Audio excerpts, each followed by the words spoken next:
Amigas y amigos de Canal Universitario, tengan ustedes muy buenos días. Soy el doctor Gustavo Mendoza Ríos, jefe del Departamento de Salud Materno-Infantil de la Facultad de Medicina. Tenemos el placer de ingresar a vuestros hogares mediante su programa Cuidemos tu Salud. Este día también ha de ser un día especial, porque hemos de tratar un tema también tan especial como la preocupación que causa quienes se padecen. Estoy hablando de las malformaciones congénitas. Malformaciones que, aunque ustedes no lo crean, no son raras. Todo lo contrario, podríamos decir que son hasta frecuentes. Se dice que en el orbe, más o menos entre 8 y 10 por 1000 recién nacidos vivos pudieran sufrir de problemas cardíacos desde el nacimiento. Pero bueno, para ello hemos convocado e invitado a una persona experta en el tema. Se trata de una profesora de la Facultad de Medicina que nos va a hablar precisamente del tema. La doctora es la doctora Cecilia Vargas. Ella es especialista en cirugía cardiovascular en niños, es decir, en pediatría. Y con ella hemos de abordar este tan importante tema. Pero antes de entrar en tema, queremos expresarles que la Facultad de Medicina y el cuerpo médico están de luto porque hace pocos días lamentamos el fallecimiento de un eximio profesor de la Facultad de Medicina, un ginecobstetra que hizo historia porque entre las muchas cosas que realizó en la vida fue la de instaurar la residencia médica junto con otros colegas como el doctor López Ballesteros en el país. Estoy hablando del doctor Miguel Delgado Zuna, quien formó muchas generaciones. Yo fui uno de sus discípulos. Nos permitió no solamente formarnos en la especialidad, sino también nos cooperó en nuestra evolución en la cátedra, en la facultad, y en fin, él se destacó precisamente por su sapiencia, por su experticia, pero fundamentalmente por su calidad de docente. Él se ha ido por ahora entre nosotros y por ello queremos, al margen de rendirle un especial homenaje al profesor doctor Miguel Delgado Zuna, expresarle a su distinguidísima familia nuestro más sentido pesar. Con toda seguridad, el doctor Delgado goza de paz y tranquilidad donde debe estar, al lado de nuestro Señor. Bien, dicho esto, amigos, vamos a ir rápidamente a nuestro primer sector, el sector de la Facultad de Medicina Informa.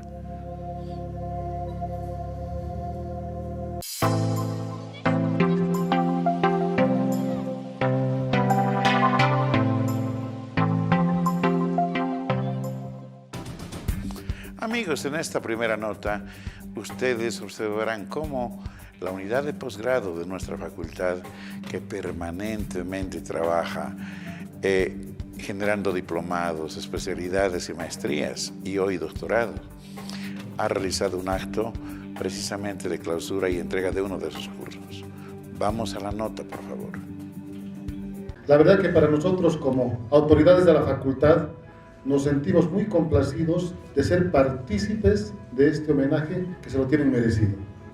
Y se lo tienen merecido porque sabemos que esto constituye un esfuerzo particular de cada uno de ustedes, donde significa lo que bien decía su compañero, horas sueño, significa horas trabajo, significa de que tengan ustedes que a veces sacrificar inclusive un ingreso económico por seguir formándose. Pero consideramos que la satisfacción de ustedes es precisamente ser esos profesionales de calidad que nuestra sociedad exige. Y el compromiso de nuestra universidad es precisamente eso, esmerarnos para darles condiciones, equipamiento, que en el día a día sean los mejores para que ustedes tengan esas condiciones que les permitan prepararse para afrontar los retos que tiene nuestra profesión. Sabemos que nuestra profesión requiere una formación integral y qué importante que, amén de la especialidad, de la afinidad que tengan por alguna especialidad que ustedes desean realizar, pues puedan también emprender lo que se llama el diplomado en educación superior. Porque sabemos que los grandes profesionales son grandes profesores y qué mejor que cultivar esa docencia que cada uno de nosotros debe en el interior. Reitero mis felicitaciones. Ahora sí pueden levantar sus títulos y pueden decir: lo he logrado, lo he conseguido. Pero no se olviden de que este es un escalón más. Tienen que seguir escalando mucho más allá, porque queremos que ustedes brillen en lo alto. Son de la Facultad de Medicina número 1 del país. Felicidades. Es un paso más que ustedes, colegas, están dando en su formación profesional. La unidad de posgrado ha tomado lineamientos claros, ha tomado una identidad clara en estas últimas gestiones, conjuntamente las autoridades facultativas, para permitir elevar el nivel académico de los profesionales. Es más, decirles que en el caso de emergencias y urgencias médicas ya se ha establecido, ya se ha acordado la realización de prácticas como parte del pensum, como parte del plan. Las siguientes versiones ya van a estar con práctica en estancia hospitalaria. En el caso de educación superior, nosotros tenemos el privilegio de poder decir que el programa de educación superior tiene todos los niveles en nuestra facultad. Empiezan por el diplomado, pueden continuar con el diplomado en competencias, inmediatamente les habilita hacer la especialidad en educación, la maestría en educación y el doctorado en educación superior en salud. No queda ahí el paso que están dando el día de hoy en su cualificación. Pueden seguir dando muchos más pasos con un solo objetivo de ser profesores, ser docentes, con la capacidad de poder transmitir la información y los conocimientos que tenemos.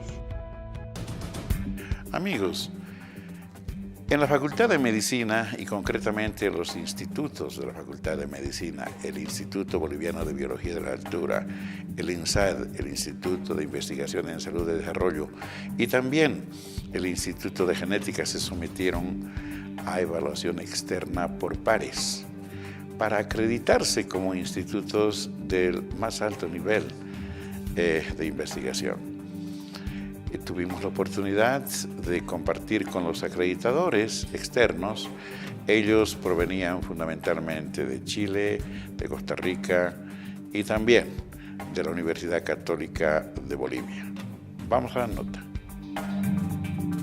De este que es un proceso, ya decíamos, innovador, porque es la primera vez que en nuestro país, en nuestro departamento y en nuestra universidad se está dando la acreditación de los institutos de investigación, cuyo objetivo principal es de mejorar la calidad en estos institutos. Bueno, dentro de lo que corresponde, pues hoy los tenemos a nuestros pares acreditadores para precisamente darnos un informe general, diríamos, del proceso que han estado cumpliendo hasta la fecha. Les dejo con la palabra. Nosotros hemos trabajado gratamente con todas las personas que nos hemos reunido. En primer lugar, cada día estuvimos, como ustedes saben, mirando, observando, recorriendo las plantas físicas, ¿no es cierto?, de cada uno de los institutos y también conversando informalmente con cada uno de los encargados de laboratorio, conversando también con auxiliares, conversando con personal administrativo, ¿no es cierto?, en términos informales. También, posteriormente, nosotros tuvimos reuniones con cada uno de los integrantes en colectivo, no individualmente, con los participantes o los miembros de cada uno de los institutos.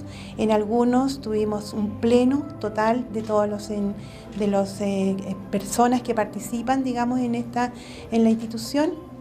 Y también lo que hicimos finalmente fue aplicar un cuestionario, que es un instrumento que fue validado por ustedes mismos, ¿no es cierto?, cuando lo hicieron su proceso de autoevaluación.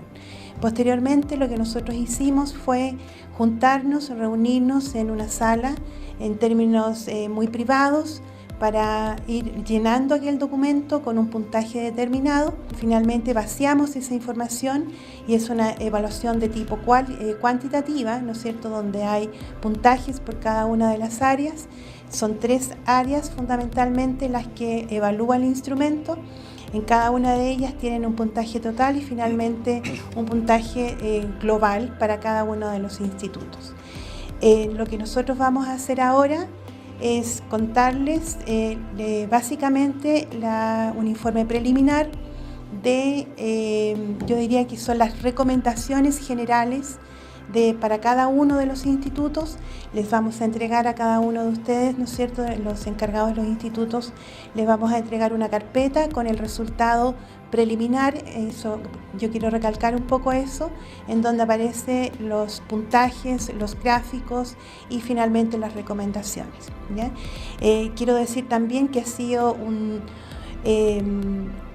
proceso, digamos, nuevo, muy innovador, porque como ustedes mismos saben, esta es la primera vez que se evalúa, que se acredita internacionalmente un instituto de investigación. En ese caso, ustedes son pioneros en ejecutar este tipo de actividades y yo creo que de partida se ameritan, digamos, una gran felicitación de parte nuestra. Yo voy a proceder a darles a conocer la estructura que se tiene en el informe que hemos presentado, que es un informe preliminar, ¿no? En el informe consta de una primera introducción, que es de la evaluación propiamente, donde hacemos una breve descripción. Luego, a continuación, hay una tabla donde está la evaluación para cada uno de los criterios, ¿no? Una puntuación. En este caso, todos los 3 institutos tienen una puntuación satisfactoria, ¿no? Y recomendaciones, un gráfico, una roseta de calidad, como la que vemos en las evaluaciones del SENACU normalmente, ¿no? Y posteriormente las recomendaciones por cada una de las dimensiones de los componentes, ¿no? El componente 3.6, finalmente, difusión y transferencia de resultados de investigación. Se recomienda difundir los resultados por diferentes medios, como televisión universitaria, página web, repositorios, ferias de salud, etc. En los casos de que se considere que los resultados pueden significar un aporte para la elaboración de políticas de salud, estos deben ser presentados a las autoridades correspondientes. En realidad, en las entrevistas con el personal investigador, muchas de estas cosas sí se realizan. El asunto es que no está documentado, ¿no? Entonces, es principalmente aspectos de formalización en documentaciones lo que hace falta en el instituto. Indicarles que hoy por hoy la Facultad de Medicina, Enfermería, Nutrición y Tecnología Médica viene atravesando un importante proceso académico, que es la acreditación de nuestros institutos de investigación. Y al hablar de nuestros institutos de investigación me refiero al IVA, al INSAD y al Instituto de Genética. 3 grandes institutos que hoy por hoy son la vanguardia en investigación en el área de la salud de nuestra universidad. Es así que como un reto y una innovación, porque es por primera vez que en nuestro país se viene dando este proceso de acreditación de institutos de investigación. Es más, yo inclusive me atrevería a decir que a nivel internacional estos procesos de acreditación de institutos son pocos, por lo cual nos sentimos satisfechos de que hoy por hoy se venga dando esto al interior de nuestra facultad y de nuestra universidad, con un objetivo muy claro, que es el mejorar la investigación en nuestra facultad y en nuestra institución universitaria. Tenemos la visita de 3 pares acreditadores, un par nacional, representante de la Universidad Católica Boliviana, y 2 damas, una del país vecino de Chile y otra de Costa Rica, que estos días vienen haciendo la correspondiente evaluación. Asimismo, tenemos la comisión acreditadora, que está conformada por el DEAGEC, DIPGIS y la representación del Viceministerio en Educación Superior. Esperamos que esto llegue a un feliz final y pues nuestros institutos obtengan esa acreditación que, como decía bien, nos va a servir como una retroalimentación que nos permita seguir mejorando los procesos para elevar nuestra calidad en investigación. Amigos, después de estas notas, permítanos ir a un corte. En instantes vuelve la programación de TVU.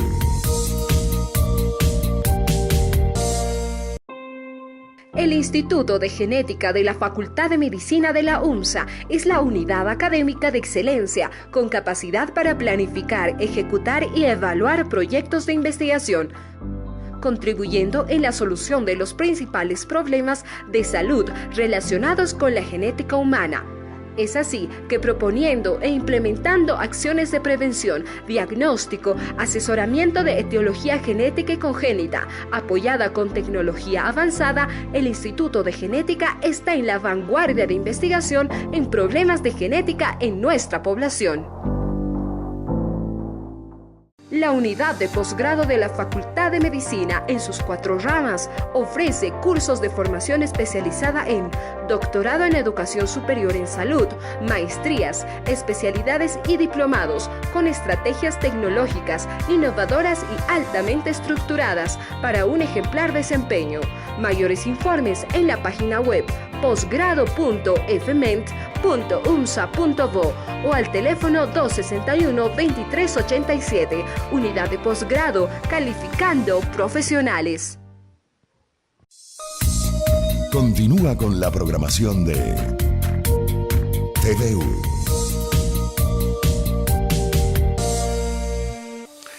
Amigas y amigos, como lo habíamos anunciado precedentemente, está con nosotros una distinguidísima colega. Ella es especialista en cirugía cardiovascular en niños, es decir, es una cirujana cardiovascular, pero que se dedica fundamentalmente al tratamiento quirúrgico en esta área en niños. Es, por lo tanto, su área la pediatría. Hablo de la doctora Cecilia Vargas Vázquez, quien es, como lo hemos señalado, docente de la Facultad de Medicina y además, por supuesto, funcionario de un hospital municipal de la ciudad de La Paz. Pero no más palabras. Permítanme saludarle y presentarles a la doctora Cecilia Vargas. Cecilia, qué gusto tenerla en el programa. Muchas gracias por aceptar nuestra invitación. Muchas gracias por invitarme, doctor. Un gusto estar acá y poder compartir todo lo que se pueda para el bienestar de nuestros pacientes. Muchas gracias. Cecilia, vamos a hablar de un tema que es trascendental, el de las malformaciones cardíacas.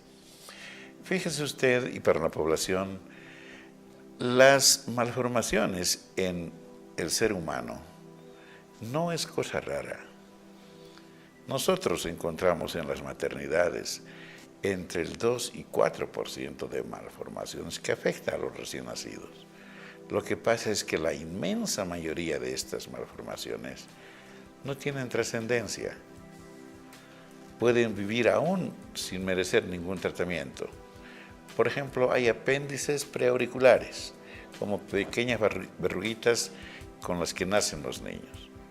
Si estéticamente molestan, en algún momento se pueden retirar. Pero si fuesen minúsculas, pueden vivir tranquilamente el resto de sus vidas sin problema. Pero hay otras malformaciones, como estas, las cardíacas, que afectan seriamente la calidad de vida y la vida misma si no se tratan. En el orden cardiológico, Cecilia, esto es igual, ¿verdad? Hay seguramente algunas malformaciones que son de tratamiento y resolución urgentes y otras que pueden esperar un poquito. ¿Cuál es la frecuencia de malformaciones que afecta al corazón? La frecuencia es de 2 a 3 pacientes por cada 100 nacidos vivos. Tienen una malformación cardíaca. ¿Ya? La literatura mundial nos dice que de 1 a 2, pero nosotros hemos visto que probablemente por un factor, no hay todavía un estudio específico, pero se sospecha que por estar en la altura y tener alteraciones de la presión pulmonar, tengamos 2 niños nacidos cada 100. En nuestro medio, alrededor de 2.500 niños por año en Bolivia nacen con cardiopatía congénita. Y como bien decía usted, hay un grupo gigante de cardiopatías, de las cuales unos cuantos puede existir la cardiopatía, pero no necesariamente requerir cirugía, y otro grupo que sí necesita cirugía. Y entre los que necesitan esta cirugía, hay algunos que deben recibir el tratamiento por lo menos antes del año de vida para mejorar su calidad de vida, su pronóstico, y otros que pueden esperar un poco más. Otros que inclusive al nacer tienen entre 7 a 10 días de tiempo para poder ser operados y tener una adecuada calidad de vida. Entonces tenemos bastante variedad en cuanto a cuándo se opera y cuáles no. Muchas gracias. ¿Existen factores que influyen para que los niños pudieran tener este tipo de malformación? Sí, si bien las cardiopatías congénitas han sido estudiadas en el mundo y no se ha determinado una causa exacta, pero sí hay múltiples factores de riesgo que predisponen a que el niño pueda nacer con cardiopatías. Están desde los factores ambientales, la contaminación, hasta factores como el hecho de que durante la gestación la madre sufre infecciones, principalmente virales, que tome medicamentos que no son adecuados para la edad para la gestación, y por lo tanto alterar la formación del corazón del bebé. También existen causas genéticas, ¿no? Ya sea tener el número de cromosomas normales, pero dentro de esto alguna alteración que haya venido de algún familiar, puede ser directo de mamá, papá o del abuelo, de otras generaciones, o alteraciones del número de cromosomas, como pasa con la trisomía 21 y el síndrome de Down, por ejemplo, que es el principal síndrome que sufre cardiopatía. Por lo tanto, quiere decir que aunque hay tantos factores que no se los puede controlar, hay algunos que sí se podrían evitar. Sí. Por ejemplo, amigos, entre los fármacos que son potencialmente teratogénicos para el corazón están los anticonvulsivantes, por ejemplo, ¿no? En general, algunos más que otros. Entonces, por lo menos en algunas semanas de gestación, en las primeras, entre 3 y 10, 3 y 8 más o menos, ¿verdad? Exacto. Habría que evitar estos para evitar este factor probable. La doctora Cecilia señaló que ciertas virosis también, por supuesto, hay, si es posible evitar aquello, por supuesto, pero fundamentalmente otros factores medioambientales. Hay gente que trabaja en medios radioactivos, por ejemplo, ¿no? Rayos X, otro tipo de radiaciones que pueden ser importantes. Por supuesto, exposición a tóxicos. Lastimosamente hemos tenido pacientes cuyas mamás trabajaban mientras estaban esperándolos en imprentas, el tema tóxico, ¿no? O en fábricas que contaminan, fábricas de cemento, regiones que manejan minerales, ¿no? La zona minera, casualmente tienen ahí niños con mucho, por ejemplo, enfermedad de Epstein, que no es común en el mundo, pero en nuestro medio es común y se asocia al litio. Entonces no sabemos, esas mamás no están tomando litio como un tratamiento psiquiátrico, sino puede que estén expuestas a esto por el medio ambiente, el agua. Entonces son factores importantes, y otros factores son asociados a enfermedades de las madres, ¿no? La diabetes. Las mamás diabéticas tienen más tendencia a tener hijos con cardiopatías congénitas, las mamás con enfermedades autoinmunes, lupus, síndrome de Sjögren. Entonces es otro factor a tomar en cuenta. Muy importante lo que acaba de señalar la doctora Cecilia. La diabetes, fíjense ustedes, hemos hablado de diabetes, ya viene a ser como un factor de un número increíble de problemas, y en las madres también. De hecho, quiero decirles que los hijos de las madres diabéticas duplican, a veces cuatruplican, la frecuencia de malformaciones en sus hijitos, solo por ese concepto, por el hecho de ser diabéticas. Hay explicaciones obviamente científicas para ello. Doctora Cecilia, ¿cuándo un médico durante el control prenatal puede sospechar de que hay un problema de malformación en el niño? Malformación cardíaca, por supuesto. En el control prenatal, habitualmente entre la semana 24, 28, esto es discutido, pero es generalmente esas semanas, se hace el control prenatal donde se ve las estructuras del cuerpo del bebé que está en la barriga de la madre, ¿no? Y ahí es donde podemos ver la estructura del corazón y ver su integridad. Muchas veces no se ve lo menudo, pero sí se ven las cardiopatías más complejas. Correcto. Bueno, acá tenemos la muestra de un corazón, donde tenemos el lado derecho y el lado izquierdo, y aquí hay un tabique. Lo normal es que ese tabique se forme y en esa ecocardiografía fetal ver que el septo está completo. Entonces, si hay algún orificio, principalmente en el septo interventricular, podríamos sospechar que cuando nazca va a presentar una comunicación interventricular, que puede también al terminar la formación cerrarse. Acá también vemos los vasos más importantes del corazón, la aorta y la arteria pulmonar, que son los principales vasos. En la semana 24-28, con la ecocardiografía fetal, se puede ver si se han formado así como está en esta maqueta, si están separados, porque existen cardiopatías congénitas donde esto es un solo vaso, no ha terminado de septarse, de dividirse. Ese tipo de cardiopatías también las podemos detectar en el periodo prenatal, en los controles prenatales, ¿no? Por otro lado, acá se ven más válvulas. Las válvulas dan paso a la sangre y cuando estas no se forman, están cerradas, eso se llama atresia, se presentan o se pueden ver en las ecocardiografías fetales. Y ustedes dirán, ¿y por qué el niño entonces sigue vivo? Gracias a la madre, ¿no? Que está alimentando a ese bebé que está en la barriga. Entonces por eso el bebé probablemente vaya creciendo. Algunos no ganan mucho peso como la mayoría, pero llegan a nacer. Las cardiopatías menos compatibles, que se han hecho muchos estudios, se han visto que el bebé ya muere en la barriga de la madre y no llegan, son los que tienen malformaciones izquierdas, ¿no? Cuando esta arteria, que es la principal, está cerrada, atresia aórtica, y cuando todas estas cavidades del lado izquierdo, aurícula y ventrículo izquierdo, son muy pequeñas y no son suficientes para que cuando nazca el bebé su vida sea sustentada con su corazón y no con la circulación de la madre. Entonces, esas son las cardiopatías de peor pronóstico si es que llegan a nacer y bueno, puede pasar que obiten, ¿no? Correcto. Obiten quiere decir que mueran. Perdón. Para la gente. Público, No, sí. pues es que ese es nuestro idioma, Cecilia, y es inevitable. Lo que dijo la doctora Cecilia es muy importante. Fíjense, el corazón normalmente tiene 4 cavidades. 2 izquierdas y 2 derechas. Me refiero al ventrículo y aurícula derechas y a la izquierda lo propio.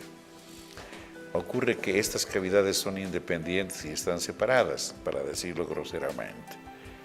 En el nivel auricular fundamentalmente puede persistir un pequeño orificio, aún en los recién nacidos, pero lo normal es que se cierre, como bien también ha señalado.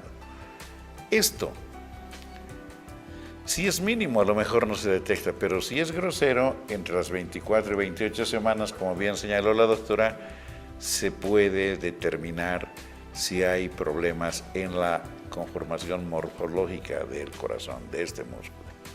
Entonces aquí tenemos una otra enseñanza, y gracias por eso, doctora Cecilia.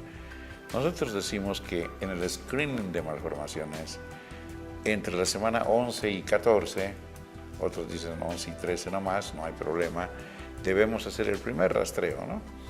No solo para hacer el diagnóstico de la presencia de un feto, sino para buscar la translucencia nucal, eso hemos dicho en alguna sesión. Es decir, un pequeño engrosamiento ahí en la piel o debajo del cuero cabelludo, en el cuello, en la zona posterior del feto. Ese es un buen signo para buscar problemas de malformaciones. Otro momento es este que acaba de decir la doctora, es decir, si uno hace un examen estructural del feto en esta edad y encuentra en el corazón alguna anomalía, se complementarán con otros estudios para hacer el diagnóstico correspondiente. Esto es muy importante, doctora, porque el médico se preparará, el cirujano, para cuando nazca el recién nacido, y hasta pronóstico podrá general, ¿no es cierto? Sí, es muy importante porque si tenemos la posibilidad de que un niño tenga una cardiopatía congénita compleja, podríamos planificar dónde va a nacer y donde nazca cuente con terapia intensiva pediátrica, neonatal, donde se le pueda hacer estudios complementarios apenas nazca y se mejore el pronóstico, ¿no? Correcto. Claro que sí, este es el trabajo de un equipo multidisciplinario donde indudablemente el cirujano, la doctora en este caso, tomará la decisión del momento de hacer la intervención, si corresponde, y en qué condiciones preferentemente hacerla. Vamos a seguir conversando con la doctora Cecilia Vargas de este tan importante tema, pero lo que le voy a pedir a la vuelta del corte, doctora Ceci, es cuáles son los tipos de malformaciones que más frecuentemente afectan al corazón. Vamos a un corte, por favor.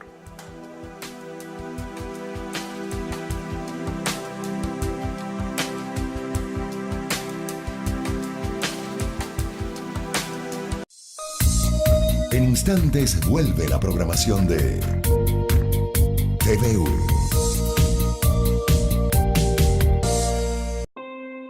El Instituto de Genética de la Facultad de Medicina de la UNSA es la unidad académica de excelencia con capacidad para planificar, ejecutar y evaluar proyectos de investigación, contribuyendo en la solución de los principales problemas de salud relacionados con la genética humana. Es así que proponiendo e implementando acciones de prevención, diagnóstico, asesoramiento de etiología genética y congénita, apoyada con tecnología avanzada, el Instituto de Genética está en la vanguardia de investigación en problemas de genética en nuestra población.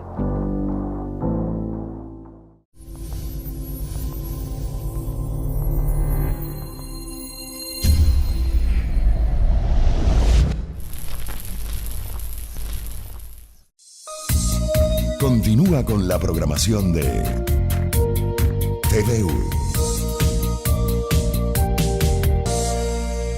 Amigos, seguimos conversando con nuestra invitada de hoy, la doctora Cecilia Vargas, quien es especialista en cirugía cardiovascular pediátrica. Doctora Cecilia, ¿cuáles son las malformaciones que más frecuentemente afectan al corazón? Las cardiopatías congénitas más frecuentes, primero las vamos a clasificar en dos, las cianóticas y acianóticas. Correcto. Las cianóticas son las que se manifiestan cuando el bebé se pone morado. Cianosis es la coloración morada o azulada de los labios, de la lengua, de las manitos. Entonces, dentro de esas cardiopatías cianóticas, la más frecuente es la tetralogía de Fallot, que tiene múltiples malformaciones que les voy a explicar más adelante. Dentro de las acianóticas está la más frecuente, la comunicación interventricular.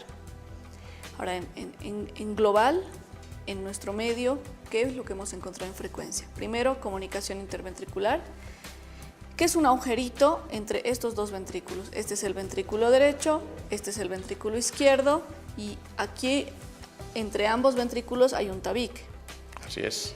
La comunicación interventricular consiste en un agujero entre estas dos cavidades que va a producir diferentes signos y síntomas.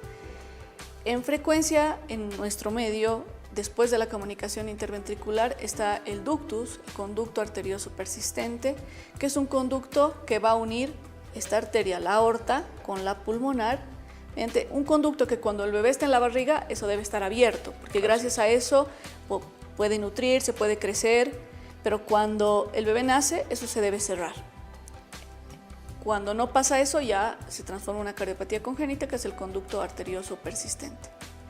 Y la siguiente en frecuencia es la comunicación interauricular. Acá vemos la aurícula derecha, por este lado estaría la izquierda. Entonces igual hay un tabique. La comunicación interauricular es un agujero entre esas dos aurículas que hace que la sangre no vaya por el camino que tiene que ir, sino se desvíe por el agujero que es anormal. ¿Qué otras malformaciones graves puede sufrir el corazón, Cecilia?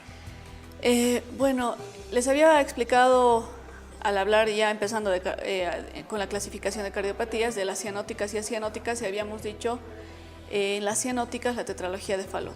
Esa es una malformación, es la más frecuente de las cianóticas, o sea, de los niños que se ponen moraditos, la más frecuente es la tetralogía de Fallot. Correcto. ¿Cómo es esta cardiopatía? Esta arteria que acá ven azul es la responsable de que la sangre vaya a los pulmones y ahí agarre oxígeno para que se pueda luego distribuir en el cuerpo. En esta cardiopatía, esta válvula es muy chiquitita, entonces no va sangre hacia los pulmones. Además tiene un agujero, una comunicación interventricular, entonces esa sangre que no se ha oxigenado pasa al lado izquierdo y eso ocasiona que circule sangre con bajo oxígeno. Correcto. Por lo tanto, vamos a tener a un niño morado, inclusive algunos hacen crisis, es decir, que están morados, pero lloran o sufren algún tipo de dolor. Cualquier estrés para ese niño causa que esto se cierre y haga una crisis de cianosis. Entonces, estos niños se pueden poner muy morados, inclusive desmayarse. ¿Por qué? Porque no le llega oxígeno al cerebro. Esa es una de las cardiopatías congénitas cianóticas frecuentes y que tiene múltiples alteraciones, porque además se presenta con el engrosamiento o hipertrofia de este músculo del lado derecho del corazón, hipertrofia ventricular derecha. Entonces es una cardiopatía compleja. Hay otras mucho más complejas, por ejemplo la transposición de grandes vasos. Estos vasos cada uno nace de un lugar específico. La aorta nace del ventrículo izquierdo, lleva sangre con oxígeno. La pulmonar nace del ventrículo derecho y lleva sangre sin oxígeno para que en los pulmones agarre oxígeno. Pero existe la transposición de grandes vasos donde eso se da la vuelta. O sea, se formó mal. Entonces nace de donde no tiene que nacer y eso, si no se corrige a tiempo, es incompatible con la vida. Muchos de estos niños suelen vivir unos días o máximo un mes si es que tienen el ductus abierto y tienen algún orificio como CIB o CIA que hace que mezcle la sangre y esté vivo, pero no en una situación óptima, porque no está recibiendo la oxigenación suficiente, porque se está mezclando. Correcto. En algunos lugares y en otros lugares se divide la circulación y no lleva a donde tiene que llevar.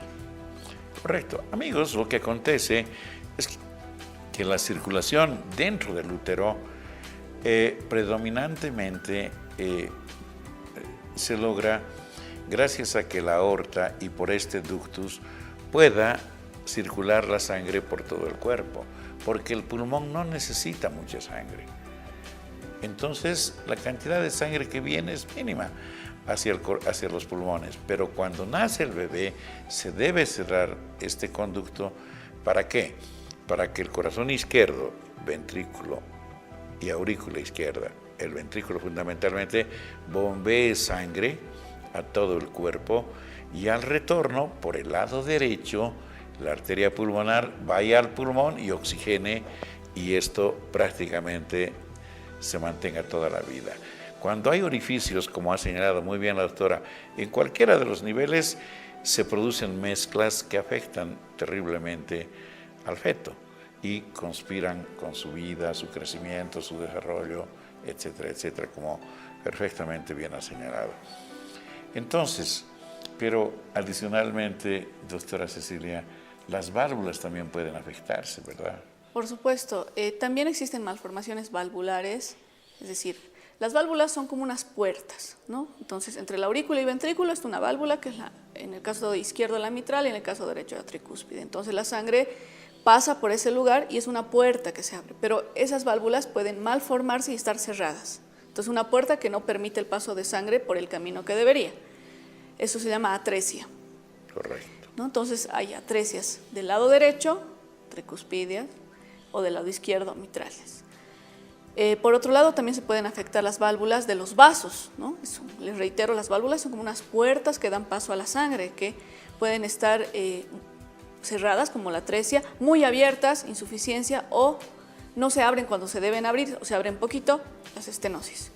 Entonces, también se pueden dar afectaciones en la válvula pulmonar, que va a ir a oxigenar la sangre, y en la aorta. ¿Ya? Entonces, por suerte son menos frecuentes en niños, pero no son, o sea, no es que no existen, sí existen. La doctora Cecilia lo que nos quiere decir es que en los adultos, especialmente cuando hay la famosa cardiopatía reumática, es un paréntesis, se afectan las válvulas fundamentalmente. Y la válvula, como bien ha señalado, son puertas o compuertas.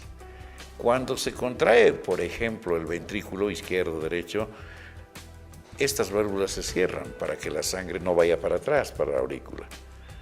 De tal manera que si estas están funcionando mal, va a haber retroceso, rémora, ¿no es cierto?, en cualquiera de los lados, y eso va a afectar terriblemente. Claro, el asunto es de que si bien tenemos fiebre reumática en adultos, en niños puede darse enfermedad valvular de forma congénita. Correcto. Es decir, que nacieron ya con la válvula mal formada. En adultos ya tenemos la fiebre reumática u otro tipo de alteraciones adquiridas que se contagiaron en algún momento de su vida. Pero en los niños, ellos nacieron así. Así es. Exactamente eso es lo que queremos decir. Aunque no es muy frecuente, es equiparable lo que ha señalado, a eso nos referíamos, ¿no? Exacto. Porque esas son las valvulopatías. ¿Qué otras, de todas estas que hemos señalado con objeto de mirar el tratamiento más adelante, cuáles tienen pronóstico favorable? Es decir, se pueden resolver con gran probabilidad de solucionar definitivamente los problemas, y cuáles son a lo mejor muy poco probables de resolver. Ya. Las cardiopatías congénitas en su mayoría pueden ser resueltas. Lo interesante es que si son resueltas a tiempo, el pronóstico es favorable. Correcto. ¿Cuándo es a tiempo? A tiempo es cuando no hay repercusiones en el resto de órganos. Ya, por ejemplo, les hago un ejemplo de la comunicación interventricular, que es la cardiopatía congénita más frecuente. Les había dicho que es el agujerito entre el ventrículo derecho y el ventrículo izquierdo. Bueno, si un niño presenta esto, ¿cómo se va a manifestar? ¿Qué síntomas? ¿Qué va a ver el papá o la mamá? Suelen ser niños, si la comunicación interventricular es mediana o grande, que tienen dificultad para alimentarse, ¿no? Se les está dando la leche, en el caso de los bebés con la lactancia materna, o ya más grandes cuando se alimentan, se agitan, o sea, uno nota que respiran más rápido. Otra alteración que se ve es la diaforesis, la sudoración, transpiran mucho esos niños. Ya más grandes, estamos hablando de edad de lactante a escolar, vemos que esos niños no ganan peso, no crecen y por otro lado tienen resfríos frecuentes. ¿Por qué? Porque este agujerito hace que la sangre vaya desde el lado izquierdo, que hay más presión, al lado derecho. Entonces eso va a hacer que, como va por el lado derecho, va a ir a los pulmones. Entonces esos pulmones van a recibir más sangre de lo que deberían. Entonces están congestionados. Estos niños tienen una sobrecarga de la zona pulmonar. Y por otro lado, como la sangre que debería ir por la aorta se desvía por el agujerito, entonces no crecen, no engordan, a pesar de que se les haga tratamiento o se los estudie por el tema de desnutrición. Entonces, son cosas que deben llamar la atención al padre, ya, al padre, a la madre. Entonces, ese niño, si se detecta a tiempo, si es un paciente que hace controles pediátricos adecuados y el pediatra detecta el soplo y lo envía a hacer los estudios y se indica un procedimiento corrector, se debería hacer más o menos entre los 2 y 3 años de edad, no esperar. Claro. Si el agujerito no se ha cerrado hasta el año de edad, no se va a cerrar. Yo sé que es muy duro para un padre recibir la noticia de que su niño es cardiópata y más aún tiene la esperanza, ¿no?, que se cierre, porque obviamente es una cirugía de alto riesgo, de gran magnitud. Pero si ese niño se hace el tratamiento a tiempo, entonces tiene vida absolutamente normal. Juega, va a la escuela, tiene actividad y crecimiento de un niño normal. Entonces el pronóstico es muy bueno porque vive lo mismo que un niño no cardiópata. Correcto. En cambio, si hemos dejado que pase el tiempo, ha repercutido esto en la sobrecarga del pulmón y por otro lado en la mala perfusión del resto de órganos. Entonces se lo opera más tarde, el pulmón puede ya tener consecuencias, tener unos días en terapia intensiva más, o sea, más días de internación en terapia intensiva, y esto puede comprometer el pronóstico, ¿no? Porque ya ha habido un periodo de vida del niño que ha tenido el flujo anormal. Exacto. Entonces los años de vida van a disminuir. Entonces es muy importante para los televidentes entender que esto, lo ideal es a tiempo. A tiempo tienen muy buen pronóstico. La mayoría, ¿no? Ahora existen cardiopatías complejas, ¿no? La transposición de grandes vasos, las atresias, atresia tricuspidia, que eso ya va a cardiopatías de mayor complejidad, de solución, diríamos, no solución, sino darles la opción paliativa Es decir, les ayudamos con alguna cirugía, pero no vamos a cambiar esa malformación y el pronóstico de ellos es malo, pero por suerte son la minoría. La mayoría tienen buen pronóstico, tratados a tiempo. Pero además, cuando la cardiopatía realmente es incompatible con la vida, inclusive durante la época fetal, puede fallecer tranquilamente. Exacto. Usted me ha hecho recuerdo, Cecilia, algo muy interesante. Algunas señoras fueron diagnosticadas de precisamente alguna comunicación cuando estaban embarazadas, por la sobrecarga que suponía el embarazo. Claro. Entonces empezaron a agitarse normalmente, se detectó un soplo y efectivamente había aquello. Es importante destacar esto, qué bueno que lo menciona, doctor, porque ahí nos damos cuenta que estas señoras, cuando eran niñas, tal vez les dijeron el agujerito se va a cerrar o no les dieron, como que no estuvieron por un camino adecuado, y al embarazarse van a manifestar síntomas y signos de insuficiencia cardíaca. Correcto. ¿Por qué? Porque no solo el corazón se está esforzando de más por la cardiopatía, sino porque además llevan un nuevo ser. Entonces es un tema muy particular la cardiopatía en mujer edad fértil. Correcto. ¿No? Por el tema de medicamentos, por el tema del riesgo.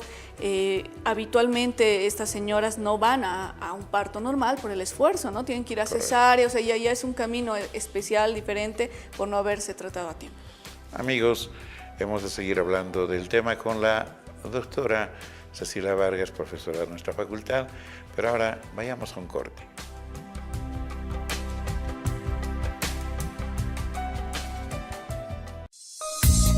En instantes vuelve la programación de TVU.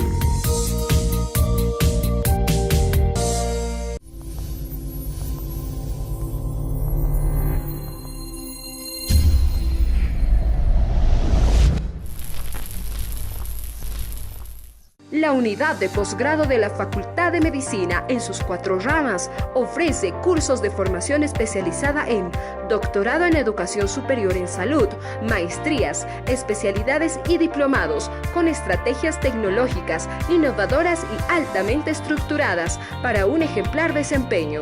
Mayores informes en la página web posgrado.fment.umsa.bo o al teléfono 261-2387. Unidad de posgrado, calificando profesionales. Continúa con la programación de TVU. Bien, estamos con la doctora Cecilia Vargas. Le hemos de preguntar algo que a todos nos está inquietando. Doctora Cecilia, ¿y cuál el tratamiento que se realiza para los casos que usted ha señalado, empezando por los más frecuentes, por favor? Bueno, las comunicaciones interauriculares e interventriculares no todas se operan. Cuando son muy pequeñas pueden no hacerse nada y hacer controles por pediatría y el niño suele crecer y estar en buena condición, pero sí amerita controlarse. Ya cuando el tamaño es mediano o grande y tienen repercusión, es decir, que no crece, se cansa mucho. Grande decimos con 0,5 centímetros, poquito más, ¿no es cierto? En realidad, dentro de la especialidad vamos a decir grande cuando el tamaño es más de 2/3 del anillo aórtico. Ajá. Ya para, digamos, el resto de los colegas que no manejan mucho la especialidad, se van por números, ¿no? 0,5, 0,7. Correcto. Pero, por ejemplo, 0,5, que sería 5 milímetros en un niño recién nacido, para él es gigante, claro, ¿no? Sí, claro, en cambio, para un niño de, por ejemplo, 20 kilos, alrededor de 3, 4 años, vamos a decir que es mediana.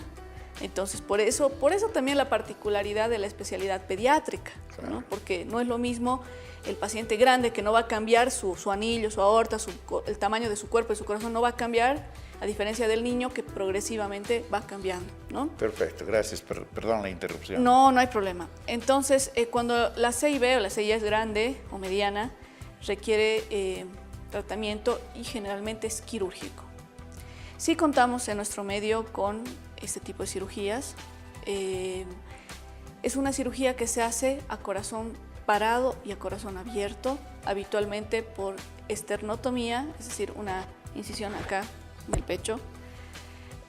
Al ser nuestro equipo pediátrico, obviamente vemos todo en chiquito, ¿no? Y los cuidados, la herida, los drenajes y todo eso va en función al tamaño del paciente y también al entorno familiar, ¿no? Porque y lo que se hace es una plastilla de la zona. No, se hace un cierre. Un cierre. Se cierra con...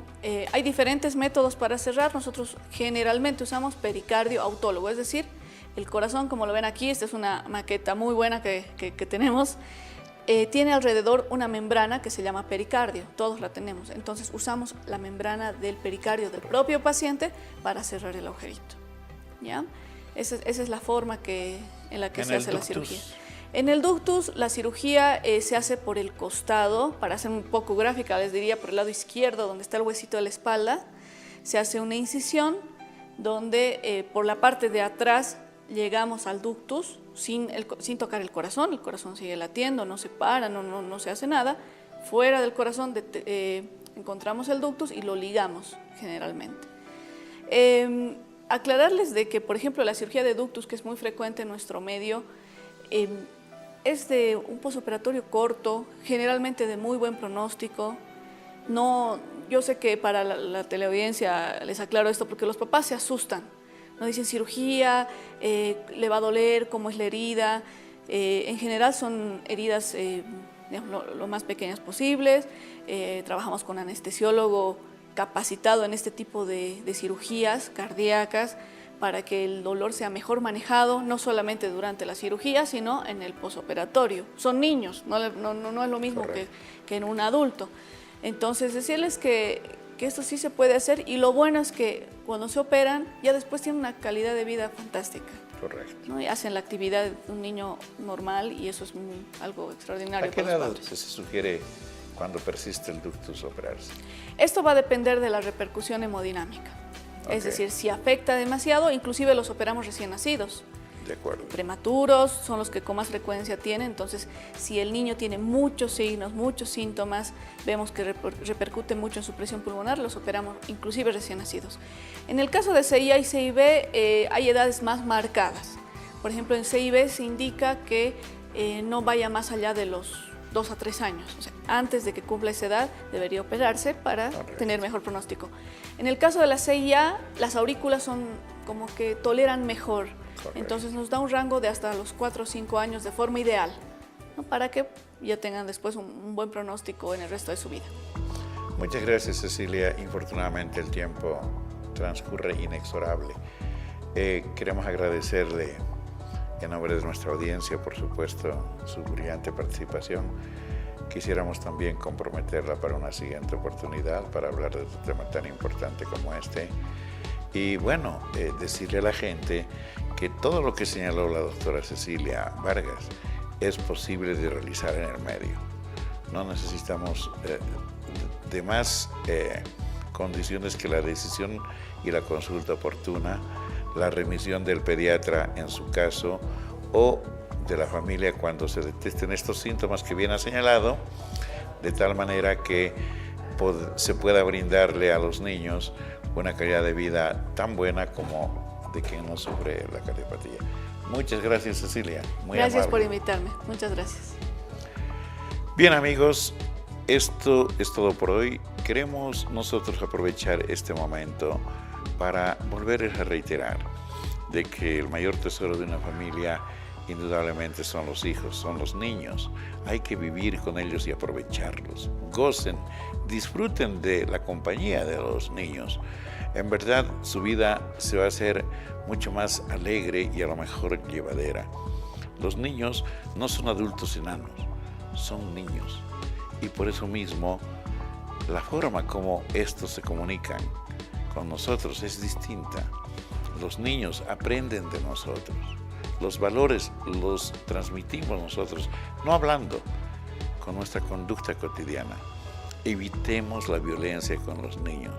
Si no quieren ustedes tener adultos que en el futuro vayan a ser violentos con su entorno, con su mujer, con sus hijos, hoy es el momento para que ustedes con cariño, con amor, puedan formarlos como hombres de bien, respetuosos de la sociedad, de los amigos, del entorno en el que se desarrollan. Por eso les sugerimos que aprovechen este fin de semana pásenla bien, gocen de la familia y de sus hijos. Seguro que el lunes van a estar muy reconfortados.